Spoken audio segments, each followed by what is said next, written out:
This is Sway. Sway. Sway. Sway. In the morning. In the morning. In the morning. Shake that fire. Wake your fuck ass up. That crust out your eye. Sway the morning, shade 4-5. Have to be every now and then. We gotta take a moment and pause for perfection. I believe so. I believe so. For elegance. Yes. For beauty, for grace. Wow. The one and only Jane Seymour is here. Yeah. Thank you. Beautiful. Jane, welcome to our show. And I've been a fan of yours. And when your name came across my plate and they said, would you like to have Jane Seymour come on Eminem's radio station? I said, what other place would she go to? That's exactly right. Right? Yeah, my family agreed. Yeah, exactly. Your family agreed, right? Absolutely. Jane, you're hip hop. Yeah, I'd like to be. Yeah, okay. Well, you grew up in a lot of our consciousness in a sense, because when I was a kid, I was a big fan of Sinbad. Oh my gosh. And I watched The Seventh Voyage of Sinbad. Eye of the Tiger. Eye That's of mine. the Tiger. That's the one you were in. With Patrick Wayne. Yes, I can't believe you saw that. I didn't think anyone saw that. No, are you kidding me? These things were big. And then Battlestar Galactica. I was in that briefly too. Yes. Yeah, but those are the things. That's because you remember a pretty face. So whatever you showed up, it was like, yo, that's Jane Seymour. Mm-hmm. I remember her from Sinbad and Battlestar Galactica, and now so I couldn't resist to have you on my show. Welcome to the show, Jane. Oh, thank you very This much. is like one of my bucket list moments here. You know, go. I gotta just be real, Jane. I'm not into girls, but wow. Thank you you. look absolutely fantastic. Like, share some secrets, because I'm not on a diet, probably will never be on one, and don't work out as much, just lifting drinks, hand to mouth. What do you do? What do I do? Well, I try to eat sensibly. I trained as a ballerina when I was a little girl. This makes sense. And, that's the secret. And my mother survived a concentration camp, so she had no food, so she fed us like crazy. So my mother was always at Weight Watchers, and I think my sisters and I looked at her and we saw the amount of food that we were being given, and we just went, you know what, maybe we'll just take it easy and maybe not get completely crazy. But I'm a foodie. I work out. I do gyrotonics, Pilates, light weights, a little bit of spinning, some walking. But I'm not obsessive. I can't do diets. If I do a diet, that is a way of telling myself, if I say I'm not going to do something, I can guarantee within 24 hours I'll be doing it. So it's better just to be Whatever you moderate. want. Great. Thank you. Great. What are gyrotonics? It's kind of like Pilates. It's a different form of doing that, but it rotates the spine. And I had spinal surgery a number of years ago, so anything like that's really good for me. I'm gonna look it up. You're looking great. Well, thank It's you. okay if I look at you, Jane? Yeah. Okay. I would hope so. Watch out. Now, your parents, your mom survived a concentration camp. A Japanese camp in Indonesia. She was from Holland, and she was living there. And all the Dutch were interned, the mothers and the children.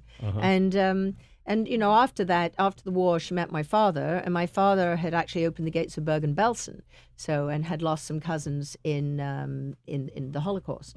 So the two of them got together, had 3 girls very quickly, and really kind of passed on their advice, which was they were all very grateful to be alive, and they said, in life there would be struggles and challenge. And that if you just kept it to yourself and held on to it, and never let it go, it would eat you alive. Wow. That if you could accept what had happened, open your heart, and reach out in some way to help someone else, there would always be someone worse off than you. And that by your own perspective, your own challenge that you've been through yourself, you'd have a unique opportunity to be of counsel or to be a good listener or to help someone else. So that's kind of where Open Hearts came from. Jane Seymour, wow. Words to live by. I like that. Yeah, that's what I was going to say. Open Heart. You sound like the commercial. I was like, is that where your whole thing came from? Yeah, I mean, I never thought it was going to be jewelry. I was just doing it for me, That was how I lived my life. And people would say, well, you've been through a lot of ups and downs in life, and I have. And, why do you always come back? How do you do it? And I kept thinking, well, it's my mother's advice. I don't stay in it's not all about me. There are other people, and I let go of things, and I forgive, and I forgive myself, and I move forward. And actually, the whole Open Heart thing started out with artwork that I did, and then I made a single necklace which I wore on Dancing with the Stars, And I wore it then because I wanted something to touch and feel to remind me of my mother's wisdom, because my mother was dying of a stroke at the time. Wow. And so today, by the way, Dancing with the Stars, how rigorous. Everyone who comes up here, they my say. God. And I danced, when I gave up dancing when I was 17 because I had a knee injury. But I did dance, at one point a little bit with classical ballet. But, doing that hip hop kind of stuff or anything like that, it's really hard because if you're a ballerina, it's all about being up, up, up. Yeah, but with hip hop. Instead of down. Yeah, it's like the pelvic thing, right? It's that pelvic thing. I can't tell you how long it takes. That figure eight pelvic thing, I thought it was going to kill me. Those Latin dances. I was not built for that thing. And I'll tell you what's the worst part? Shimmying. I can't get the top bit to can't move. Get the shimmy? No, if I try to get the top to move, it stays absolutely still and everything below just moves like crazy. I have a bad brain wiring there. Well, you look good to me. Yeah.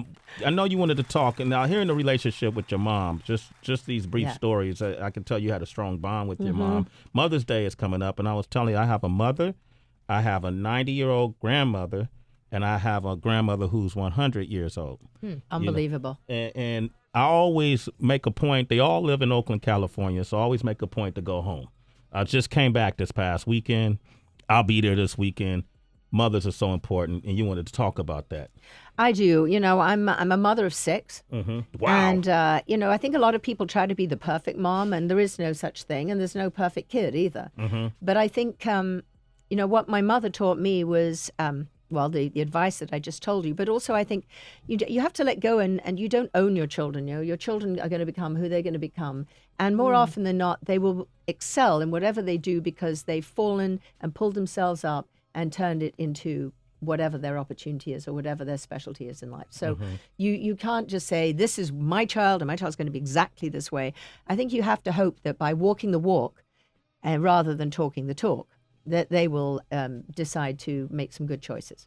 Jane Seymour is here. This is what I want to do. I want to open up the phone lines, 888-742-3345. It's a lot of people who have strange relationships with their mothers a lot of times. And maybe if you're trying to get back in a good place with your mom and you want some advice, maybe Jane could drop some of these gems on you. Nice. All right, right? Yeah, that's good. Yeah, why not? Yeah, okay. So give us a call if you're trying to find a way back to your mom's heart. It's Mother's Day this weekend. Maybe you could change everything. Change the energy. 888-742-3345.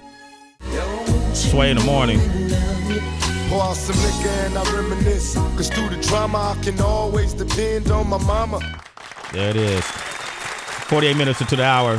We have a very gorgeous, beautiful mother with us today. Jane Seymour is here. Thank you. I love that song. My son, Chris Keach, he plays that for me all the time. Wow. All the time. Jane Seymour is listening to 2Pac while she's at home. That's Absolutely. crazy.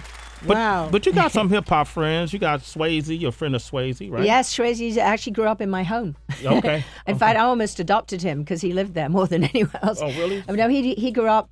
He was best friends with my older son, Sean Flynn, and Sean Flynn's a filmmaker, and he actually did Swayze's video, the one Let's Go Party, the one that's in the desert. He shot that.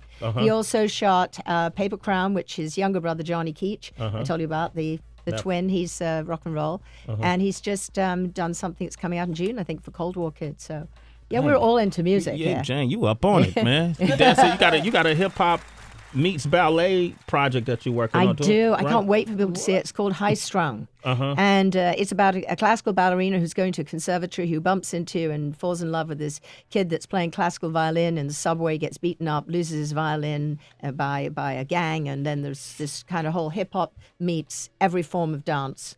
And the violin ends up being part of the hip hop thing. It's really, really cool. Well, what's your role in it? I play the really mean, nasty teacher at the conservatory who's trying to teach the ballerina to be a good modern dancer. Okay, all right. Yeah. I don't see that.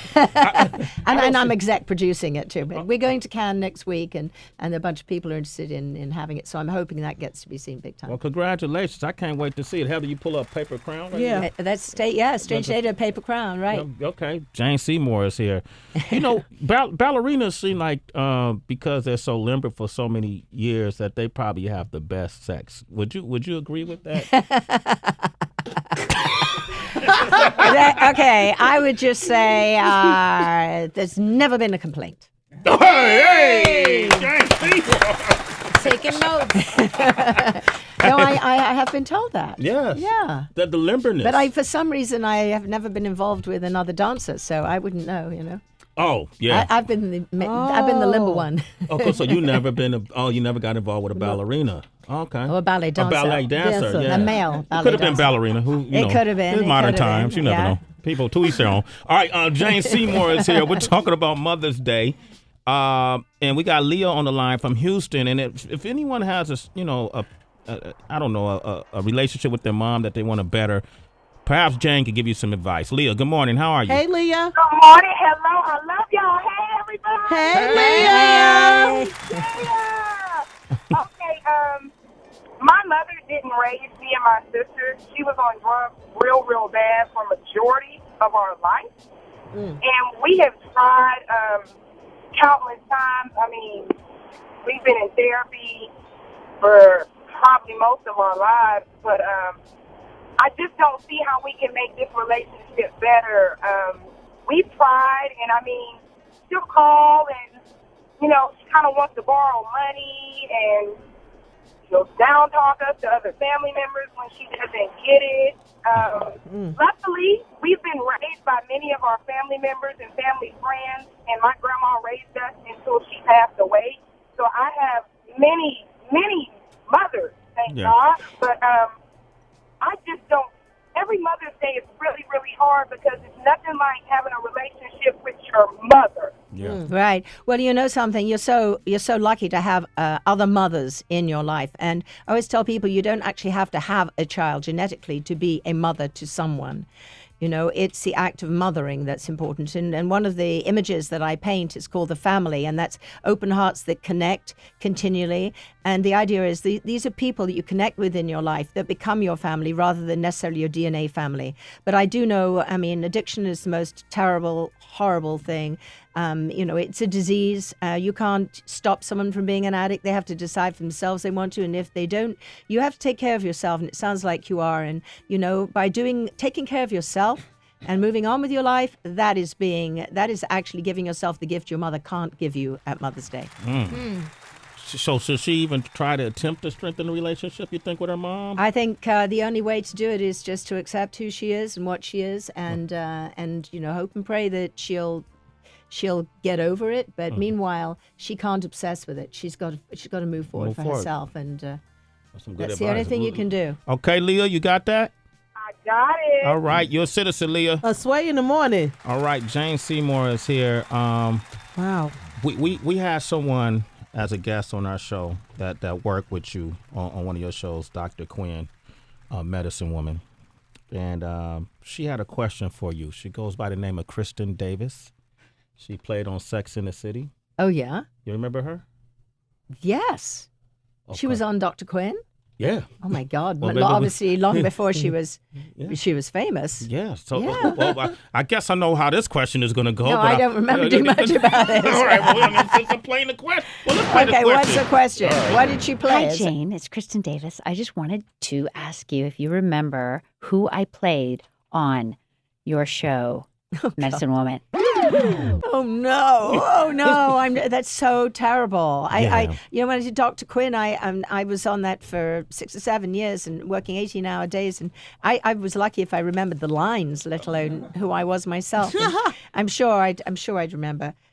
Oh, Carrie McKee? That's the right answer.